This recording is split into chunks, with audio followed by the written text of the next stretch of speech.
போன வாரம் பொதுச் செயலாளர் ஆசீர்வாதம் பண்ணி நம்ம வெற்றி தலைவர் தங்க தளபதி கூப்பிட்டு அவர் முன்னாடி உட்கார வச்சு ஒரு 10 நிமிஷம் பேசிக்கிட்டு இருந்தாரு. அவர் முகத்தையே பார்த்துக்கிட்டு இருந்தேன். அவர் பேசுறாரு, நான் கேட்கிறேன், என்னப்பா நீ அமைதியாவே இருக்கேனாரு. நான் ஒன்னு சொல்லிக்கிறேன்னு ஒன்னு சொன்னேன். ஐயா, ஒவ்வொரு மேடையில உங்களை ஒவ்வொரு விதமா கூப்பிடுவேன். வெற்றி தலைவரே வருக அப்படின்னு கூப்பிடுவேன். தர்மத்தாயின் தவ புதல்வரே வருக அப்படின்னு கூப்பிடுவேன். நீங்க என்ன நம்பி ஒரு விஷயம் சொல்றீங்க, நேரா போய் எழும்பூர்ல போய் என்ன நிலவரன்னு பார்த்துட்டு வரேன்.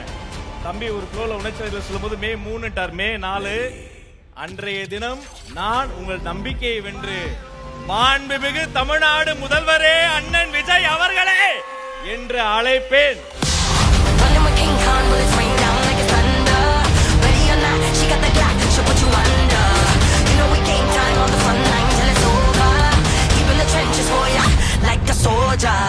களத்துல இறங்க போறேன். உங்க வீட்டு பிள்ளை உங்களை தேடி வர போறேன். வெற்றி தலைவரின் ஆணையோடு வர தமிழ்நாட்டின் தலையெழுத்த மாற்ற போகிற வெற்றி தலைவர் தர்மத்தாயின் தவ புதல்வருக்கு நன்றி.